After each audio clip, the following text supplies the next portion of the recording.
Antes de iniciar la conferencia de esta noche, queremos presentarles un video. El tema de esta conferencia se llama Restaurando mi autoestima. ¿Por qué caminar si puedo volar? Le hemos titulado a esta conferencia, ¿no? Y vamos a explicar por qué del título también. Pero permítanme presentarles, antes de entrar ya de lleno a la exposición, este video que seguramente muchos de ustedes lo han visto ya. Pero quiero que lo volvamos a ver, los que no lo han visto lo puedan apreciar. Y prestar atención a lo que vamos a ver, porque vamos a explicar un poquito acerca de del testimonio de esta persona. ¿Cuántos han visto este video de Tony Meléndez? ¿Cuántos lo han visto? ¿Ah, no lo han visto muchos? Pensé que la mayoría lo había visto. Bueno, va a ser una buena ocasión para poderlo ver a esta persona, parte de su testimonio que él cuenta, que estuvo también en Lima hace unos meses atrás. Ya como introducción a esta conferencia, entonces, queremos escuchar y ver este testimonio por un momento e inmediatamente empezamos ya de lleno con lo que es la conferencia. Adelante.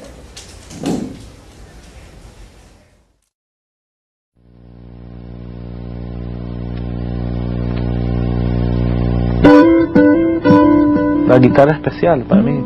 Estaba una guitarra allí que era de mi papá y empecé a jugar con ella, un juguete pues al principio. Pero solo era algo que yo estaba tratando, no era algo que de verdad pensé que iba a oír un día como música. I hear the Lord. Holy Father, we are proud to present to you Tony Meléndez. Yo soy Tony Meléndez y nací en Nicaragua, pero he vivido aquí en los Estados Unidos casi toda mi vida. Soy cantante, guitarrista. Vinimos aquí a los Estados Unidos porque había un niño sin brazos y la medicina de Nicaragua no estaba tan avanzada. Como yo nací así, sin los brazos, y una medicina que se llama talidomida, le dieron a mi mamá eso cuando ella estaba embarazada conmigo y por esa razón no tengo los brazos. Al principio yo estaba tan chiquito, no entendía que no tenía los brazos. Ya cuando estaba un poquito más mayor, ya los niños, no tiene brazos, gritaban, iba a ser... Dolía el corazón, me dolía mucho. De joven yo tuve que aprender a usar estos pies. Yo quería ayudarme solo, yo escribía con los dedos de mis pies, jugaba todo con los dedos de los pies. Tengo dos hermanas y un hermano. Mi hermano y yo trabajamos juntos. Mi mamá y mi papá, ella todavía vive, mi papá ya murió. Pero yo veo ahora lo que ella... Muchas veces nosotros también somos dañados por nuestros padres sin querer. También experimentamos humillación, rechazo. ¿Cuántas veces los padres dicen a sus hijos, eres un torpe, eres un inútil, eres un tonto, no entiendes lo que se te dice, eres un rebelde? Son maltratos psicológicos que estamos dando, son violencia psicológica que estamos ejerciendo, aunque creamos que no es así, que no es para tanto, pero estamos dañando su autoestima de esa manera. Entonces, no es de extrañarnos que cuando ese niño crezca, se sienta poco o nada como persona, se sienta como un insecto, aunque obviamente trate de racionalizar, pero se siente como un insecto. Miren, hay sociedades, hay culturas que experimentan también baja autoestima. Y miren, nosotros como país, ya no hablamos como persona, hablamos como país. Como país también tenemos un problema de autoestima. Arrastramos un trauma social, producto de la colonización, de la conquista. Entonces arrastramos problemas complejos como sociedad, como país. Miren, ¿cómo nos sentimos con respecto a los países desarrollados? ¿Cómo nos sentimos con respecto a los extranjeros cuando vienen? Nos sentimos menos. Sentimos al gringo, lo sentimos como superior a nosotros. Y aún internamente, ¿cómo nos sentimos con respecto a los que son de provincia? ¿O cómo se sienten ellos con respecto a nosotros? Aquellas personas que vienen de la sierra, tal vez, que muchas veces no levantan siquiera la mirada cuando te miran, porque se sienten menos, porque tienen un problema de autoestima. Y muchas veces van a hogares a trabajar en un empleo de hogar y muchas veces reciben el maltrato, reciben la violencia psicológica.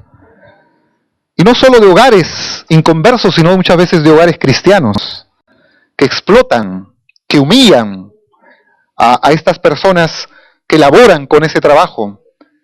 Y simplemente vienen de ese sector y simplemente no aspiran a otro trabajo más. Habla de un problema de autoestima. Como sociedad y como nación que alimentamos.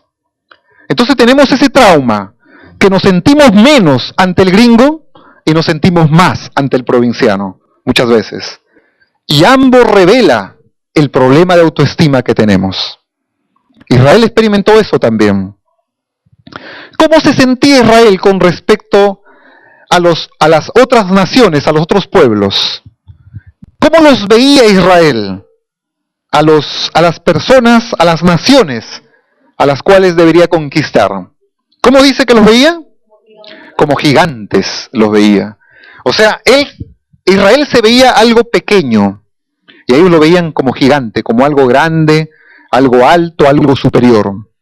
Eso revela su complejo de inferioridad que tenía Israel y que muchos de nosotros también arrastramos ese complejo de inferioridad. Por eso hablamos de restaurar mi autoestima. ¿Y cómo enfrentó Israel las demandas de la vida? ¿Cuál era el desafío que Dios le dio a Israel? Conquistar la tierra prometida. Pero él dijo, no se puede.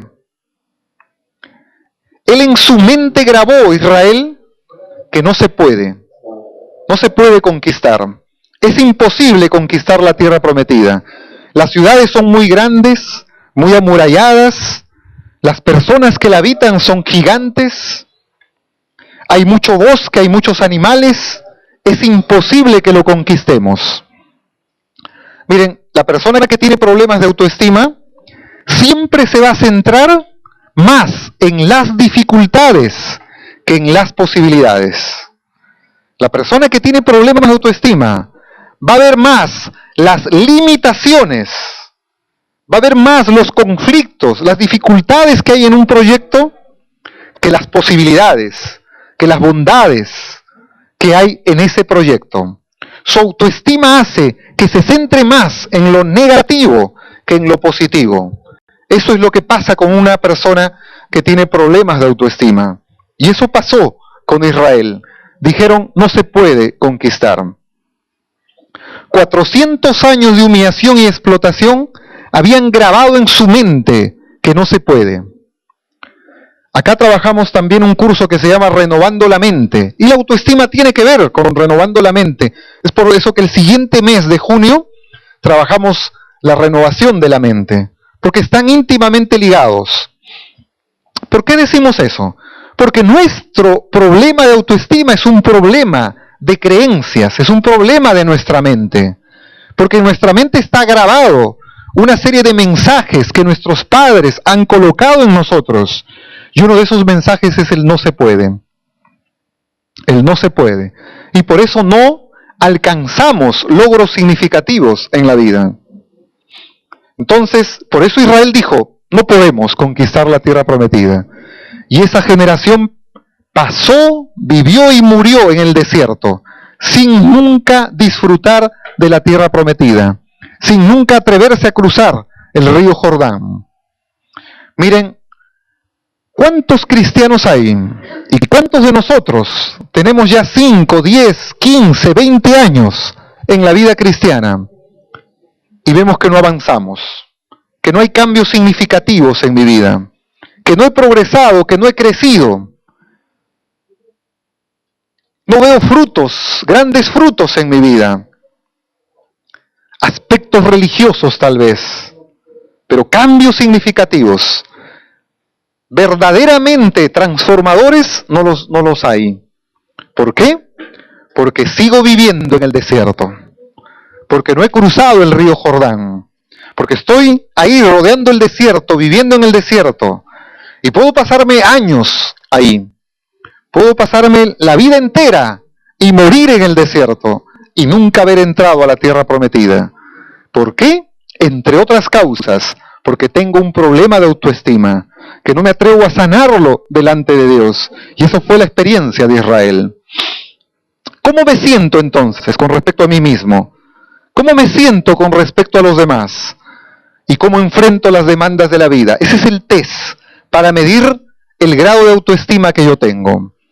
Y esas tres preguntas tienen que ver con los tres grandes componentes de las cuales se forma la autoestima. ¿Cómo me siento con respecto a mí mismo? Nos habla del componente de la autoaceptación. O sea, para que haya una autoestima sana, tiene que haber una autoaceptación. Es decir, yo tengo que aceptarme a mí mismo. Yo tengo que amarme a mí mismo. Yo tengo que aceptar mi aspecto físico, aceptar tal vez mis orígenes familiares, aceptar tal vez ciertas condiciones que yo no voy a poder cambiar, no renegar, no maldecir de estas condiciones en las cuales yo he nacido. Autoaceptación significa entonces amarme a mí mismo, aceptarme a mí mismo. Es el primer componente de la autoestima. La segunda pregunta, ¿cómo me siento con respecto a los demás? Me lleva al segundo componente que se llama autovaloración.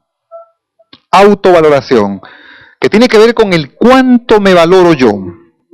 Lo primero es cuánto me amo a mí mismo. Lo segundo es cuánto me valoro yo.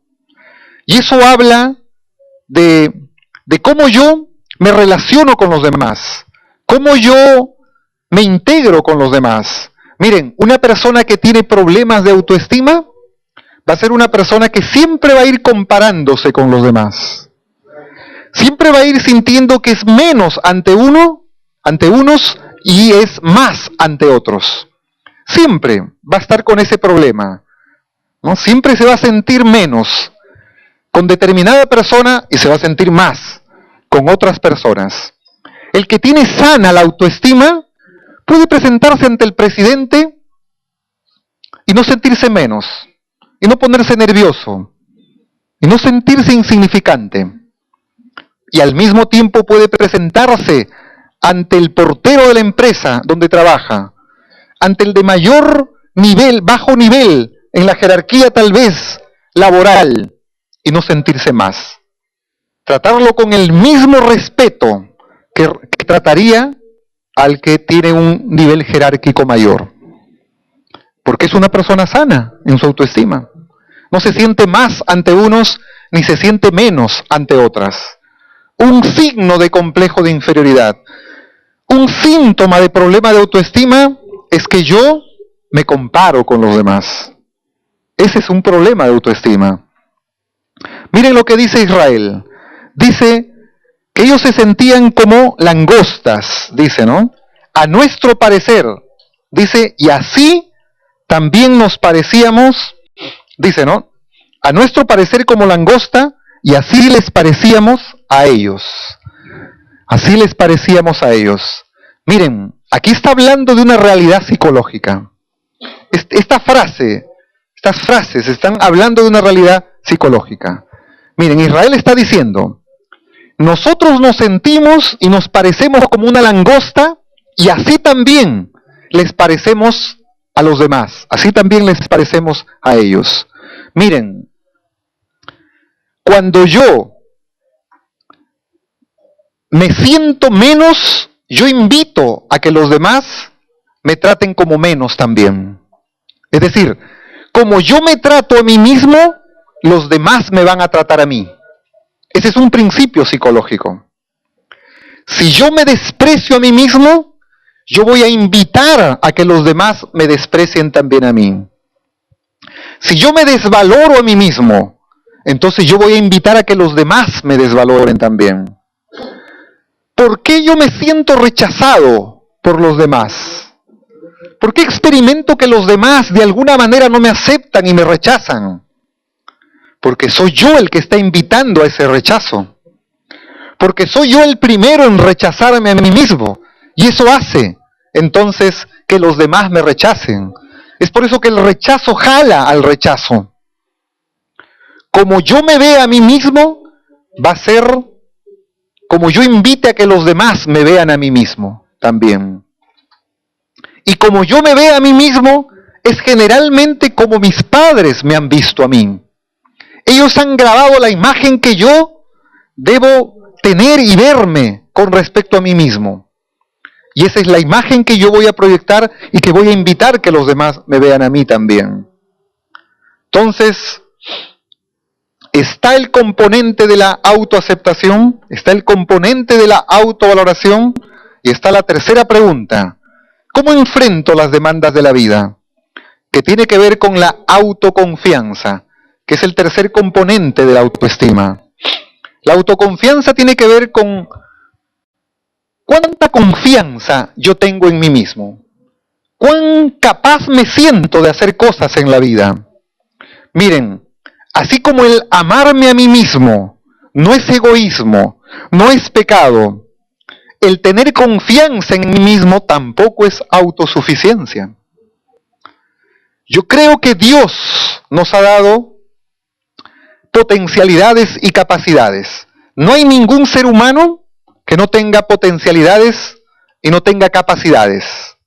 Dios nos las ha dado, Dios nos ha pertrechado de habilidades, de competencias, de capacidades. Y yo tengo que echar mano de ello para enfrentar las demandas de la vida. Entonces, cuando yo me tengo confianza, entonces yo voy a echar mano de esas habilidades, de esas capacidades, reconociendo que Dios me lo ha dado. Reconociendo que hay un Dios que es soberano en mi vida, pero que implica que yo confío en Él, pero que implica que yo también me tengo confianza en mí mismo. O sea, no hay tal eso que no confíes en ti, porque eso está mal, eso no es espiritual. Eso no es lo que enseña la Biblia. Eso no es correcto. Es como decir no te ames a ti mismo, porque eso es egoísmo, porque eso es egocentrismo. No es así. No confundamos los principios bíblicos. Dios nos enseña que nos amemos a nosotros mismos, porque en la medida que nos amamos y nos aceptamos a nosotros mismos, podemos amar y aceptar a los demás. ¿Por qué muchas veces no amamos a los demás? ¿Por qué rechazamos a los demás? ¿Por qué nos caen mal ciertas personas? ¿Por qué creamos o tenemos anticuerpo hacia otras personas? Porque las otras personas simplemente están siendo como un espejo delante mío, que están reflejando todas las carencias, todos los vacíos, todos los huecos de mi personalidad. Todas esas cosas que yo no acepto, que yo rechazo en mí, yo las veo en los otros y por eso no las acepto a los demás. Cuando una persona sana psicológicamente se acepta a sí mismo, se ama a sí mismo, tiene la capacidad de amar y aceptar a los demás. No tiene anticuerpos, no experimenta rechazos. Igualmente también, cuando una persona se tiene confianza en sí mismo, producto de ese amor a sí mismo, entonces puede echar mano de las habilidades, de las competencias que Dios le ha dado y puede obtener logros significativos en la vida. La tercera pregunta tiene que ver entonces con la autoconfianza, con confiar en lo que Dios me ha dado, en las habilidades que yo tengo. La suma de esos tres componentes van a formar mi autoestima. Puede que alguno de nosotros tenga más problemas en uno de esos componentes que en otros. El problema de autoestima es que tenemos dañado las tres áreas, los tres componentes, pero es en uno que es mayor el daño, que es lo que predomina más. Y entonces ahí donde hay que trabajar, donde hay que sanar. Miren, así como nuestro cuerpo se enferma, así como un artefacto eléctrico se malogra y necesita ser reparado, así también nuestra alma, nuestra mente, nuestra psiquis necesita ser reparado, necesita ser reestructurado, necesita ser sanado, porque, repito, venimos de hogares que no han sabido formar nuestra autoestima de manera correcta.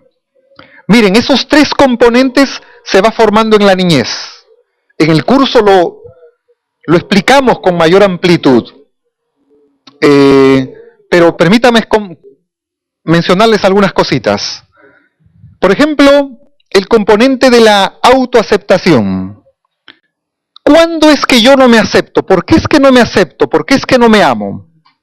Porque cuando yo era niño, o cuando yo estaba en el vientre de mamá, mamá no me quería tener. No me quería tener. Claro que después aceptó tenerme, pero en un momento experimentó rechazo hacia mí. Y entonces ya está grabado en su mente el rechazo. O tal vez cuando era niño, no lo atendían, no le cambiaban los pañales a tiempo, no le daban el biberón a tiempo, o lo tenían abandonado porque tenían que trabajar todo el día. Entonces él se sentía rechazado. Entonces él procesa en su mente y dice, no debo ser yo importante, no debo valer como persona, por eso no me aman. Está grabando en su mente esos mensajes. Igual sucede con la autovaloración, igual sucede con la autoconfianza. Cuando los padres no dan responsabilidades a sus hijos, no le enseñan autoconfianza, no forman autoconfianza en sus hijos. Esos padres sobreprotectores están creando hijos inválidos psicológicamente. Los están creando inválidos psicológicamente. Están grabando en su mente el yo no puedo. Está en su mente ahí, el no puedo. Entonces por eso cuando él es joven y se va a presentar a la universidad, se va a presentar a un trabajo, en su mente está el no se puede. En su mente está el no se puede. Jorge, después repartes, por favor. En su mente está eso, que no se puede. Está grabado en su mente el no se puede. Miren cómo funciona nuestra mente. Déjenme explicarles a través de una ilustración. Miren, en la India, ¿cómo se domestica a los elefantes? Cuando un elefante es pequeño, es niño, es un elefantito, lo traen con una soga y lo amarran en un árbol. Entonces el elefantito va a hacer todo lo posible por zafarse de esa soga y de ese árbol. Entonces va a mover, va a patalear, va a moverse, va a arrancarse hasta hacerse daño tal vez un poco de las trompas, del cuello. Y está ahí, una y otra vez. Pero llega un momento ya en que ya no lo intenta más. Porque ya en su mente de este elefantito está grabado el no se puede. Entonces cuando él ya se convierte en un elefante mayor, en un elefante grande, y lo amarran en una pequeña estaca, donde él fácilmente, sin ningún esfuerzo, podría zafarse, él ni siquiera lo va a intentar. Ni siquiera va a hacer el intento de zafarse. ¿Por qué? Porque en su mente ya está el no se puede.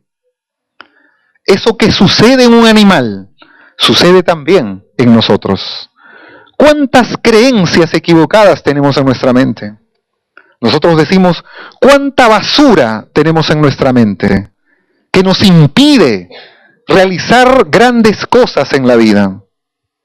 ¿Cuánta telaraña mental está en nosotros que nos retrasa en nuestro crecimiento, que nos impide entrar a la tierra prometida, que nos impide crecer como personas, como padres, como, no sé, profesionales, empresarios? No crecemos porque está metido ahí el no se puede, el no se puede. Necesitamos ser sanados.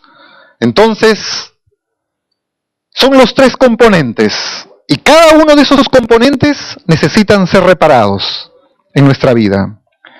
Miren, queridos amigos y hermanos, ustedes estarán diciendo, en base a lo que decimos, bueno, yo tengo un problema de autoestima y ni modo, pues no, mis padres me hicieron así.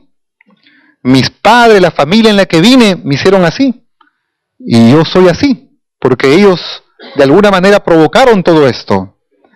Pero miren, tal vez la buena noticia es que la autoestima se puede cambiar. Por eso el título de esta conferencia es Restaurando mi autoestima. Yo puedo llegar a Cristo, yo puedo llegar con una autoestima totalmente en ruinas. Tal vez yo no he sido un drogadicto, un delincuente, un estafador, no tengo un testimonio impactante que contar, pero sí llego con una autoestima totalmente dañada, con una autoestima en ruinas. Entonces, yo puedo restaurar esa autoestima. Es cierto que mis padres pudieron provocar eso, pero yo ya no soy responsable de mi pasado, pero yo sí soy responsable de mi presente y de mi futuro a partir de ahora. El mediocre se queda atrapado en el pasado. La persona que tiene problemas psicológicos, y muchos de nosotros los tenemos aunque no nos demos cuenta de ello. Muchos arrastramos conflictos psicológicos. Tenemos desórdenes de personalidad, trastornos de personalidad, de las cuales no somos conscientes. Aquí en Despertares buscamos hacerlo consciente. Pero muchos tenemos esos problemas de personalidad, que es lo que nos impide que crezcamos y que nos desarrollemos. Arrastramos esos defectos. Entonces necesitamos ser sanados en ellos. Necesitamos reparar cada uno de esos componentes de la autoestima. Porque si no, no avanzaremos en la vida. Si no, no alcanzaremos el éxito, el progreso, el desarrollo, no solo en nuestra vida personal, sino en nuestro entorno, en nuestra vida familiar. Es importante entonces restaurar mi autoestima, reconstruir mi autoestima. Puede estar todo lo destruido, todo lo deshecho, pero existe la posibilidad de yo reconstruir esa autoestima, de hacerlo en Cristo, de hacerlo con la ayuda, con los principios que yo puedo encontrar. Quiero en esta parte ahora, no puedo trabajar cada uno de los componentes, no podemos extendernos mucho por cuestión de tiempo, pero quiero trabajar uno solo de ellos, tal vez el primero. En la clase, en los cursos que damos aquí, nos explayamos un poco más, damos el origen, por qué es que hemos llegado a esa condición, cómo es que se daña ese componente, cómo es que se restaura ese componente, y damos un ejemplo bíblico.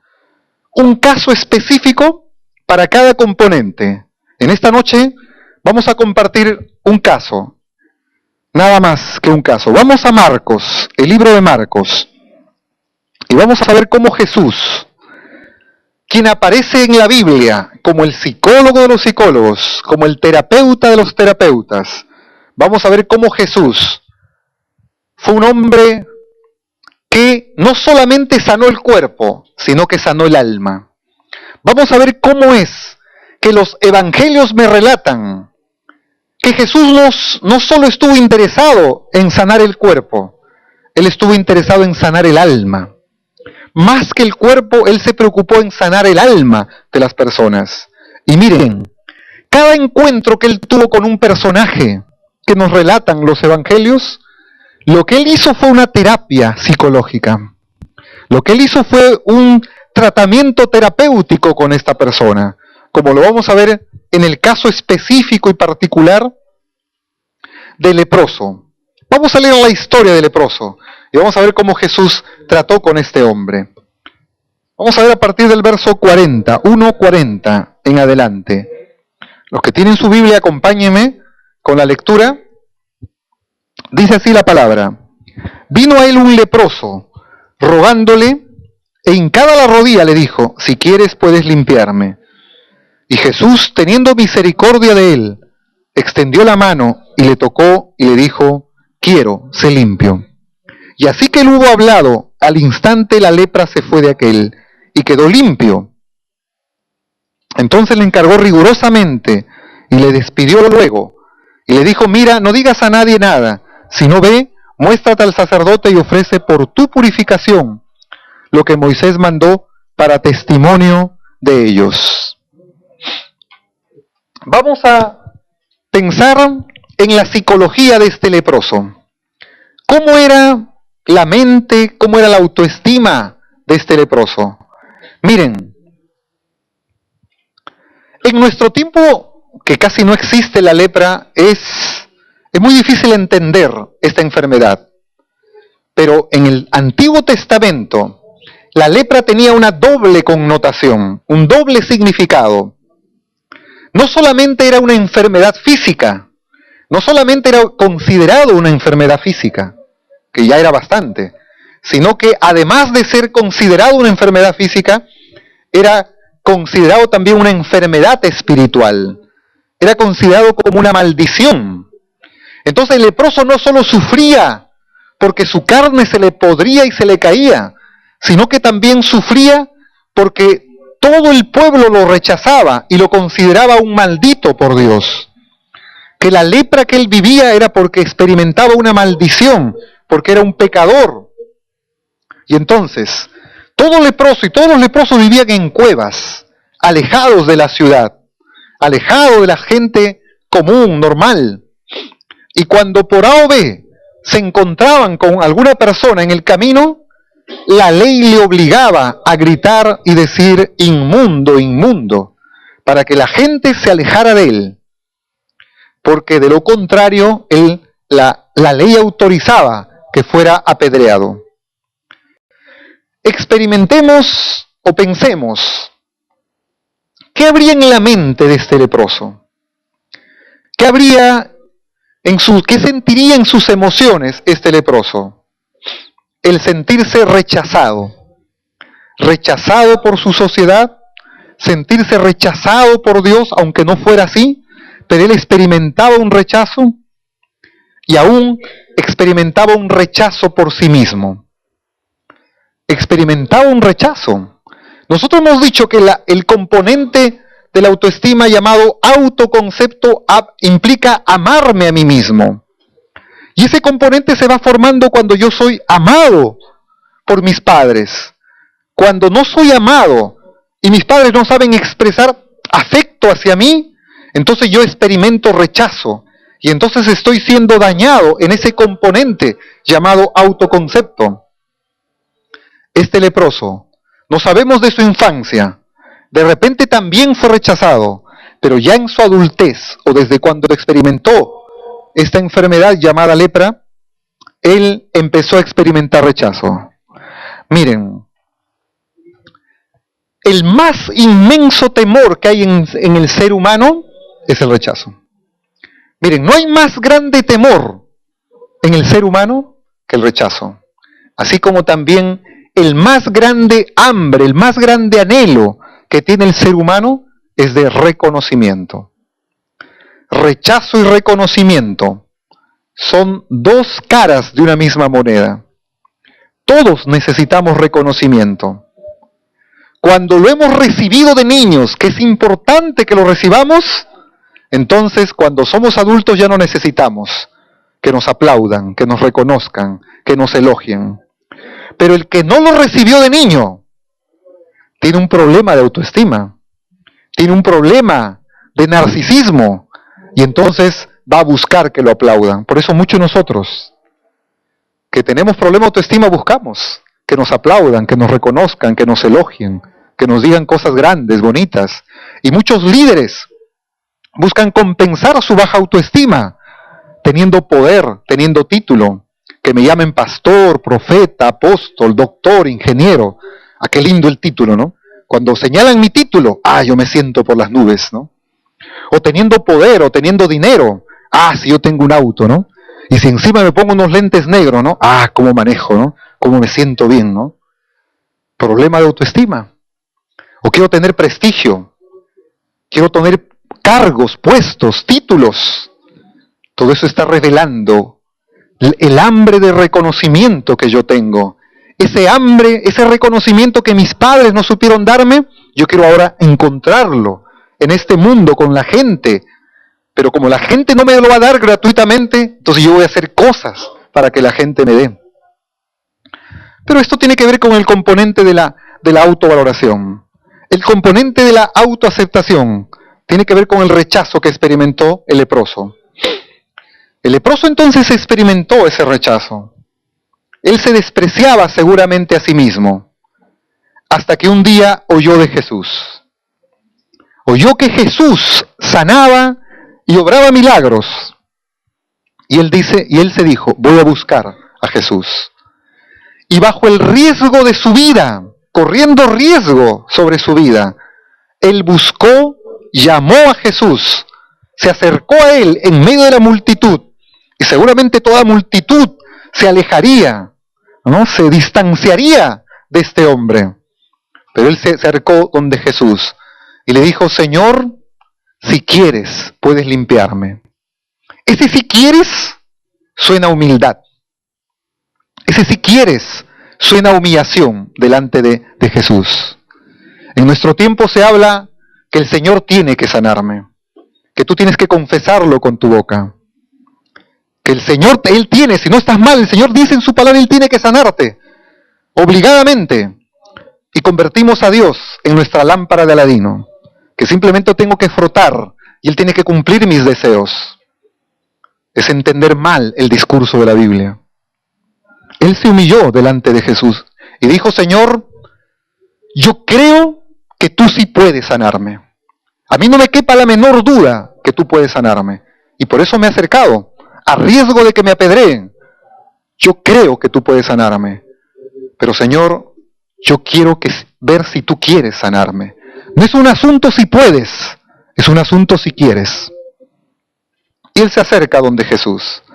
Y miren, ¿qué es lo que hace Jesús? Y esta es la enseñanza, este es lo central del mensaje en este pasaje. Cuando la Biblia y los evangelios relatan ciertos detalles, los detalles no están de más. No es solamente para completar una información. Los detalles que nos da la Biblia es porque hay un mensaje detrás de ello. Cuando la Biblia dice que Jesús extendió su mano y lo tocó, dice que él fue sanado. Ahora la pregunta es, ¿por qué lo tocó Jesús? Ahora, ¿era necesario que Jesús lo tocara para sanarlo? No. Él podía a lo lejos y a la distancia orar y sanarlo. No era necesario que lo tocara. Él pudo orar simplemente y sanarlo, sin necesidad de tocarlo. ¿Por qué lo tocó Jesús? Ahora, ¿ustedes saben lo que es tocar a un leproso? ¿Cuántos de nosotros nos hemos topado en la calle o hemos visto tal vez a un loco por la calle?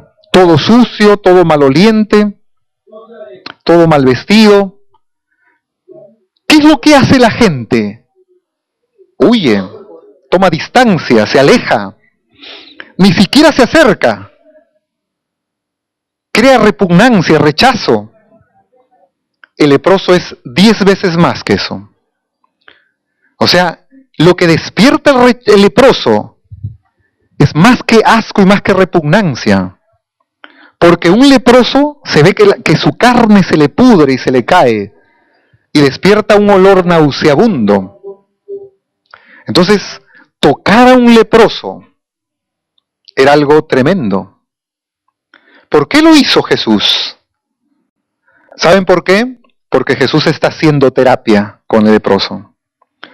Porque para Jesús no era lo más importante sanarle de la lepra física. Él quería sanarle de su lepra del alma. Él quería obrar sanidad interior, más que una sanidad exterior. Él quería operar sanidad en su mundo interior, más que sanidad en su cuerpo físico. Cuando Jesús lo toca, extiende su mano y lo toca, le está diciendo: mira, yo te amo. Mira, tú eres valioso para mí. Tú eres importante para mí. Mira, yo no te desprecio. Yo no tengo asco de ti. Yo no tengo repugnancia de ti. Lo toca. En ese tocar le está dando ese mensaje. Frente a toda una multitud que lo rechaza, que toma distancia de él, que lo repele, él siente el toque, él siente el abrazo de ese líder espiritual, de ese profeta que predicaba en Jerusalén, de alguien que era importante para el pueblo, para su vida. Él experimenta ese toque. ¿Cuán importante es el contacto, el toque físico en la vida de una persona? Miren, hay muchos estudios psicológicos con respecto al tacto, con respecto al contacto físico. En Miami hay todo un instituto que se llama justamente Instituto del Tacto, en la cual se estudia, se trata a las personas que han tenido esa carencia afectiva, que tienen ese problema de autoestima, que no han sido acariciados por sus padres. Entonces se trata ahí. Porque miren, todos, sin excepción, necesitamos experimentar caricias físicas. Necesitamos que nuestra mamá, cuando somos bebés, nos alimente de su pecho, no solamente porque necesito la leche física, sino porque necesito esa nutrición emocional, ese calor afectivo.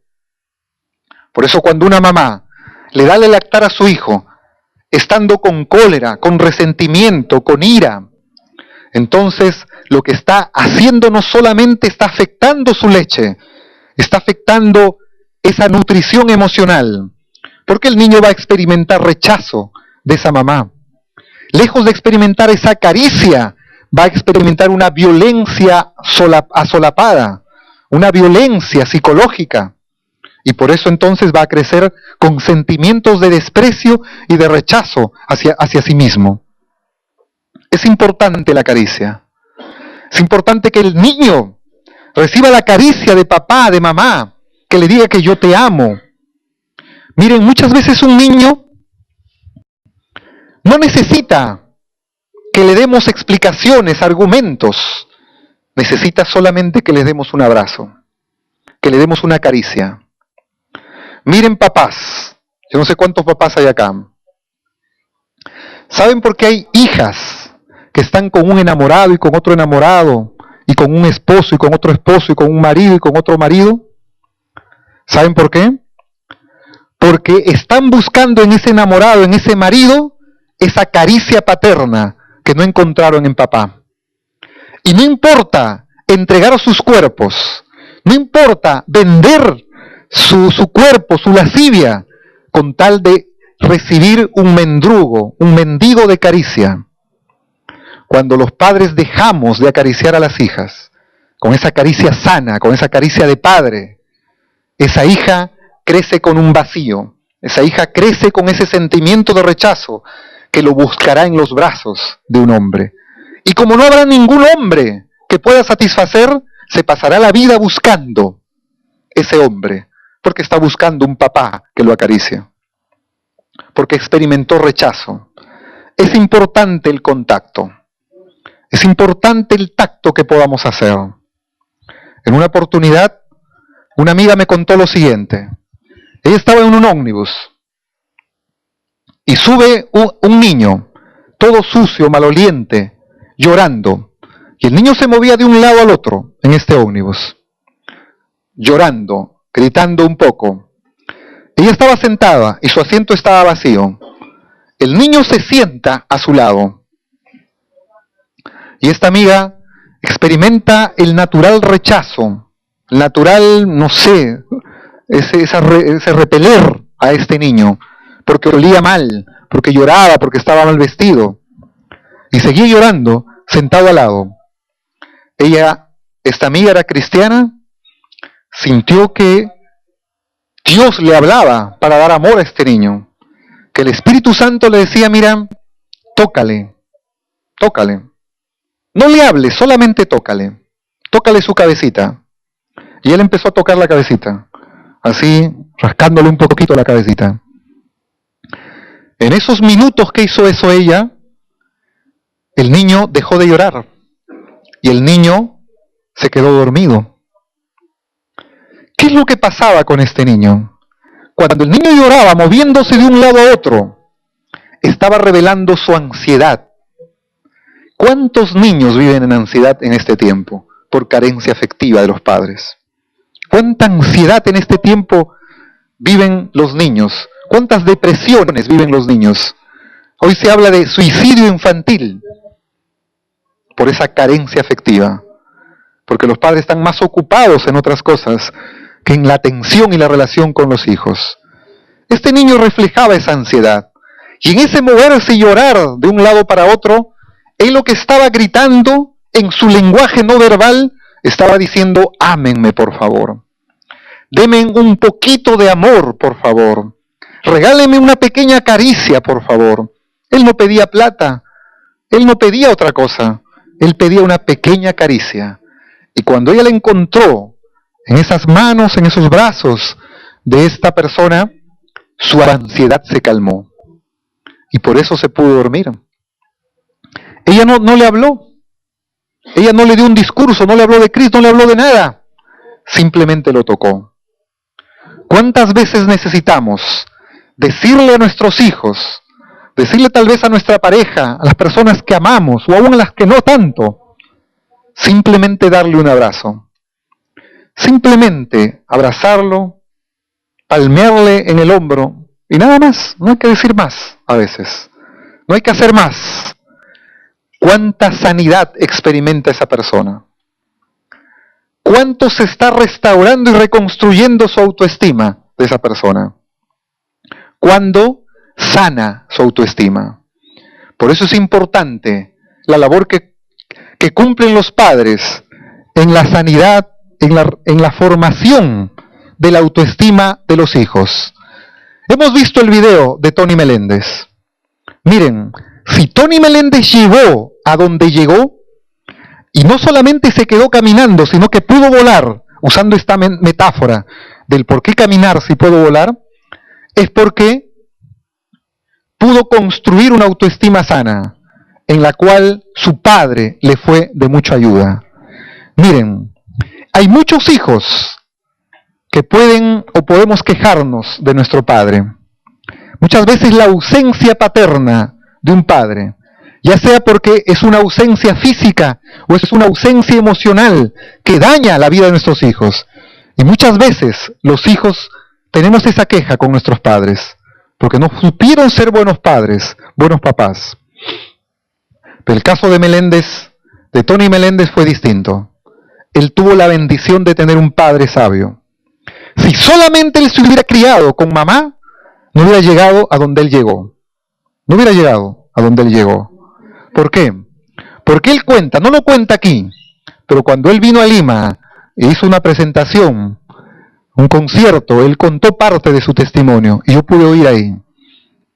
Él contó que cuando él era niño y él tenía que comer o hacer determinadas cosas, todo se lo quería hacer su mamá. Y el papá le dijo, no, hay cosas que él tiene que hacerlo por sí mismo. Hay cosas que él tiene que hacerlo por él mismo sin ayuda de nadie. Él tiene que hacerlo. Y el niño lloraba un poco, se molestaba un poco, pero empezaba a hacerlo. Él empezaba a hacer las cosas que él ya podía hacer, vestirse, tocar, lavarse. Entonces cuando el padre le da responsabilidades y cuando el padre no lo trata como un inválido, entonces el niño crece activando sus potencialidades.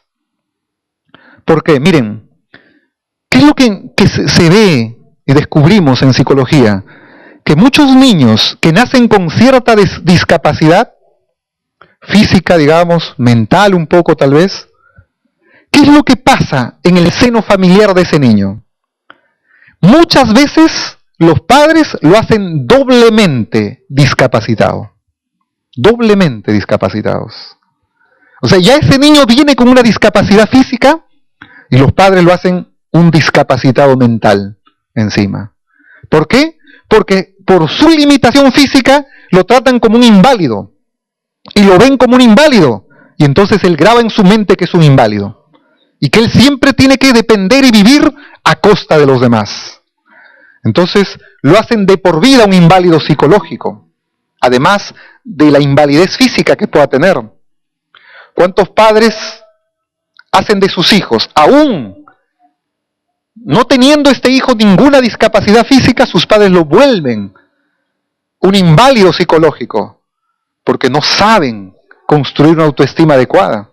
Porque no saben dar responsabilidades, formar el componente de la autoconfianza para que sepa echar mano de las habilidades, de las potencialidades que tiene. Porque no sabemos, como padres, no se nos ha enseñado, no hemos sido educados para padres. Es en la niñez entonces donde se forma la autoestima. Empezamos diciendo que yo no puedo ya cambiar mi pasado, pero lo que sí puedo es salir de la cárcel de mi pasado.